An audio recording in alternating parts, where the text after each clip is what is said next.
Anda kembali bersama kami di Kompas Petang. Saudara, Direktorat Tindak Pidana Tertentu Barreskrim Polri menyelidiki dugaan tindak pidana dalam aktivitas tambang nikel di Raja Ampat, Papua Barat Daya.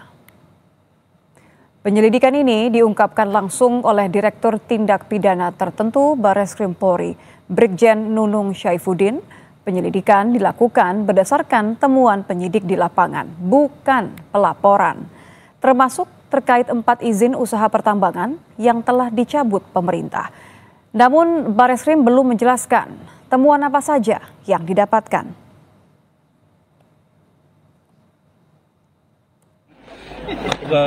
Kerusakan, Pak. Lingkungan. Ya namanya tambang itu pasti selalu ada kerusakan lingkungan. Itu emang tambang mana yang nggak ada kerusakan lingkungan, nanti ya. Reklamasi. Walaupun ada izinnya, Pak, ya? Makanya ada aturan untuk reklamasi. Ada di situ kewajiban pengusaha untuk memberikan jaminan reklamasi. Bapak, berarti udah ada yang diselidiki ya, Pak? Itu diselidiki berdasarkan laporan masyarakat atau seperti apa, Pak? Atau temuan? Atau LPA? Ya temuan aja lah.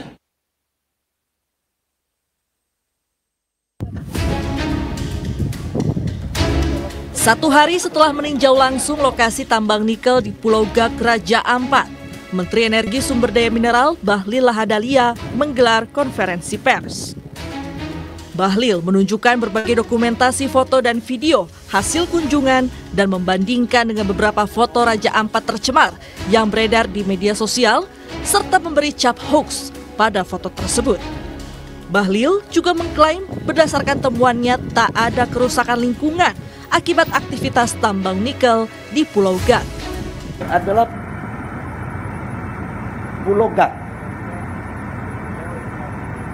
Jadi yang dibilang bahwa terumbu karangnya, lautnya sudah tercemar, mohon maaf bisa dilihat sendiri. Dan dari total 13.000 hektar, ini Gak ini, itu yang dibuka itu 260 hektar. Dari 260 hektar sudah reklamasi 130 hektar lebih, kurang lebih, dan sudah dikembalikan ke negara itu kurang lebih sekitar 54 hektar. Dan ini adalah lokasi produksinya sekarang masih ada 130 hektar. Nanti setelah ini direklamasi. Senada dengan Bahlil, Menteri Lingkungan Hidup Hanif Faisal Nurofik menjelaskan alasan pemerintah tidak mencabut izin operasional tambang PT Gak Nikel yang beroperasi di Raja Ampat. Menteri Lingkungan Hidup menyebut selama 4 tahun berturut-turut, tingkat ketaatan PT Gak terhadap AMDAL baik. Namun, Presiden Prabowo meminta pengawasan terhadap operasional PT Gak ditingkatkan. Sudah dilakukan pengawasan lingkungan dan hasilnya cukup bagus. Iya, kan memandang Undang-Undang Nomor 1 2014, Undang-Undang Nomor 27 tahun 2007 perlu diartikulasikan secara faktual, tidak konseptual. Jadi memang itu makna yang di undang-undang itu ya. Jadi ini sedang jalan. Namun demikian Bapak Presiden meminta kita untuk meningkatkan pengawasannya. Jadi dalam waktu segera kami akan menugaskan untuk dilakukan audit lingkungan. Aktivitas tambang nikel di Pulau Gak, Raja Ampat menuai kritik dari sejumlah aktivis lingkungan karena melanggar Undang-Undang Nomor 7 Tahun 2005 tentang pengelolaan wilayah pesisir dan pulau-pulau kecil. Pada pasal 35 huruf K tertulis, dalam pemanfaatan wilayah pesisir dan pulau-pulau kecil, setiap orang secara langsung atau tidak langsung dilarang melakukan penambangan mineral pada wilayah yang apabila secara teknis dan atau ekologis dan atau sosial dan atau budaya menimbulkan kerusakan lingkungan dan atau pencemaran lingkungan. Dalam undang-undang tersebut, Pulau Gak masuk dalam kategori pulau kecil karena luasnya kurang dari 2.000 km persegi atau hanya 60 km persegi. Pembukaan lahan dan deforestasi di Pulau Gak terlihat dari foto citra satelit. Kami mengutip dari foto citra satelit yang diunggah oleh Harian Kompas dalam laman Instagramnya. Berdasarkan foto citra satelit yang diambil 29 November 2016, belum terlihat adanya pembukaan lahan di Pulau Gak. Kondisi yang sama juga tampak pada citra satelit yang diambil pada 19 Maret 2017. Namun, pada 2018 aktivitas pembukaan lahan mulai terlihat di pulau itu. Saat ini, pemerintah telah mencabut izin penambangan nikel 4 perusahaan di kawasan Raja Ampat. Namun, pemerintah belum menghentikan izin penambangan nikel PT GAC, hanya menghentikan sementara untuk proses audit lingkungan. Tim Liputan, Kompas TV. Menteri SDM Bahlil Lahadalia menyebut tidak menemukan adanya kerusakan lingkungan terkait tambang nikel saat meninjau ke Pulau GAC di Raja Ampat. Bahlil menyebut beberapa video dan foto yang beredar di media sosial adalah hoax dan narasinya tidak sesuai dengan temuan di lapangan. Bagaimana kenyataan di lapangan soal dugaan kerusakan lingkungan akibat aktivitas tambang nikel di Raja Ampat? Kita akan bahas bersama Ketua Tim Kampanye Greenpeace, Ari Rompas, dan anggota Komisi 12 DPR Fraksi Demokrat Mulyadi. Selamat petang Pak Mulyadi, selamat petang Pak Ari. Selamat petang. Suara saya terdengar Pak Ari? Pak Ari? Ya, oke, aman ya Pak ya? Aman-aman ya. Suara saya aman, tapi nampaknya adu datanya nggak aman nih. Saya ke Pak Ari terlebih dahulu deh. Pak Ari, Greenpeace dituding bahwa datanya hoax, kata Menteri Bahlil. Anda punya sanggahan? Iya, gimana mau dibilang hoax gitu. Saya 3 kali ke tempat itu dan gambar-gambar itu juga diambil dengan langsung dari lapangan gitu ya. Jadi ini yang kemudian bisa menyesatkan bahwa persoalan-persoalan yang terjadi di sana justru seharusnya fokus ke sana gitu. Temuan-temuan yang ada itu seharusnya dilakukan, bukan menciptakan segregasi baru dan narasi terkait dengan hoax gitu. Karena bagi kami Greenpeace ini adalah organisasi yang punya kredibilitas, yang kuat dan juga mengumpulkan data-data yang penting sehingga kemudian publik bisa tahu gitu. Jadi saya mungkin memang yang beredar di media sosial ada data-data atau kemudian bahkan AI gitu yang menyebar di media sosial. Foto ya? Betul.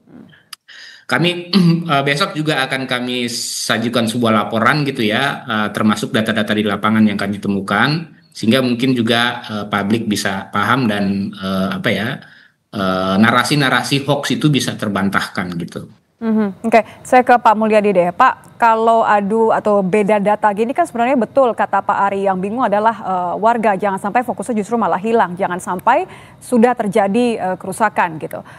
Anda melihat adanya beda data ini seperti apa? Pemerintah sudah lapor belum hasil temuannya ke Komisi 12?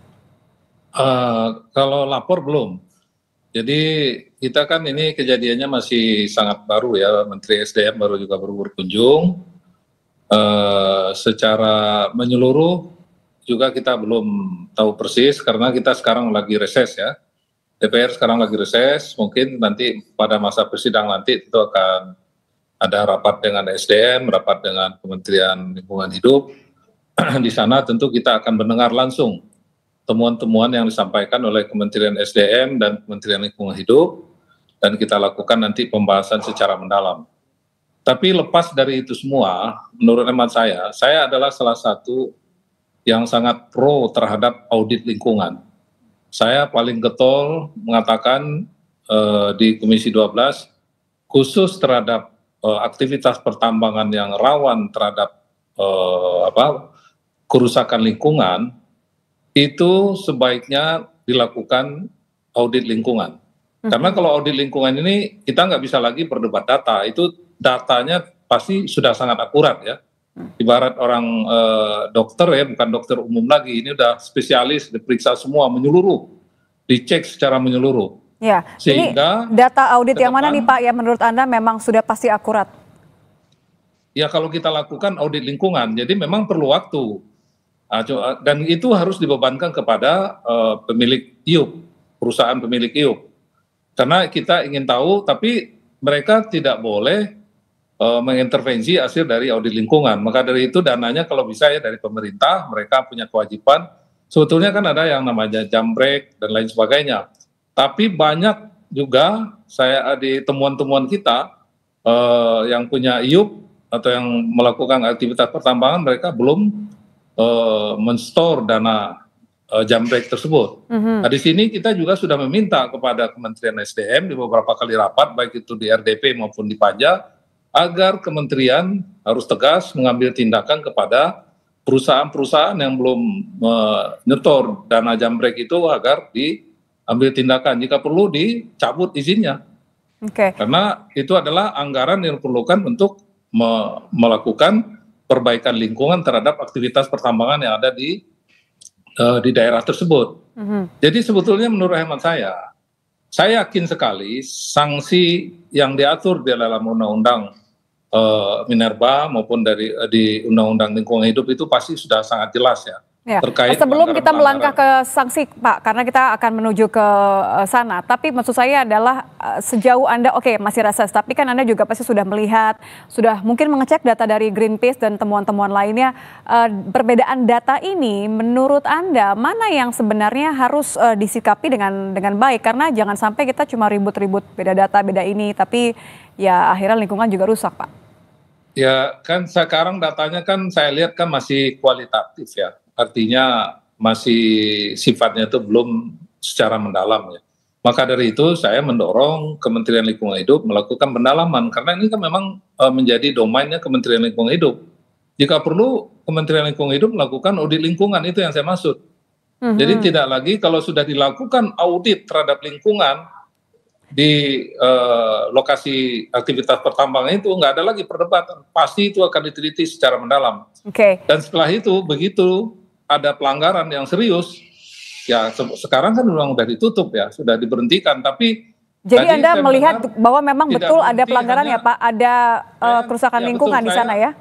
Saya tidak ingin hanya kalau memang ya ada pelanggaran lingkungan serius, tidak hanya berhenti di penutupan pemberhentian, tapi harus ada sanksi pidananya. Kalau enggak tidak ada efek jera. Ya, jadi, tapi sebelum kita ke sana Pak, sebelum ke masalah jeranya, gimana mau bikin orang jera kalau permasalahan rusak atau tidak rusak saja masih diperdebatkan. Kalau Anda melihat saja dari yang Anda temukan saat ini, apakah memang Anda condong kepada pernyataan dari Pak Menteri Bahlil yang mengatakan bahwa tidak ada kerusakan dampak lingkungan? Ya, Pak Bahlil dan Menteri Lingkungan Hidup juga sudah saya telepon. Memang kan secara yang dari kunjungan yang ada saat ini memang belum ada tanda-tanda yang kerusakan yang serius. Tapi tentu mereka akan melakukan pendalaman. Tentu mereka tidak berhenti hanya sampai di situ. Nanti mereka akan meneliti.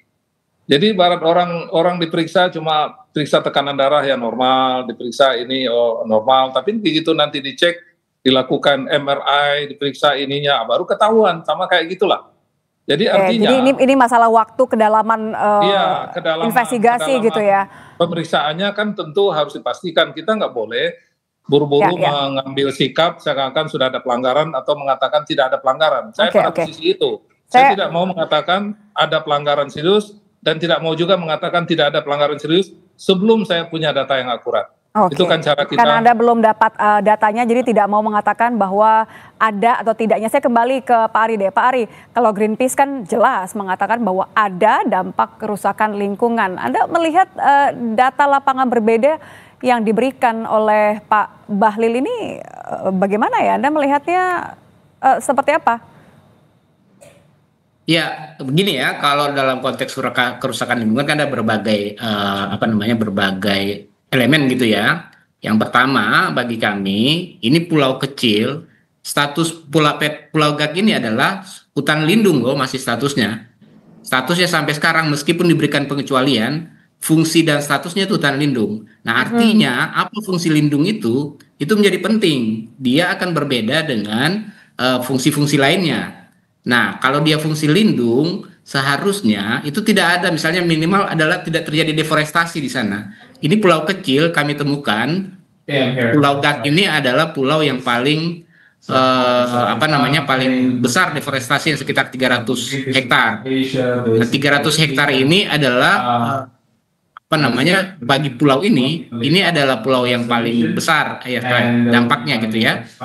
Nah itu akan berdampak. Nah di sisi lain misalnya limpasan-limpasan yang kemudian mengalir ke pesisir itu, Tempo pernah mengupasnya tahun 2022 gitu. Nah ini jelas gitu ada dampak-dampaknya yang sudah kelihatan di sana. Tapi kenapa juga baru diviralkan sekarang? Artinya kalau itu pernah terjadi terlebih dahulu sebelum temuan kami, berarti kan ada dokumen-dokumen yang namanya dokumen lingkungan melakukan pemantauan di lokasi-lokasi itu. Nah, artinya kita bisa lihat ke belakang gitu. Dan sekarang memang kalau musim hujan itu limpasan-limpasan airnya nggak kelihatan. Makanya Pak Bahlil sama gubernur juga yang ke sana bilang tidak ada terumbu karang yang terdampak.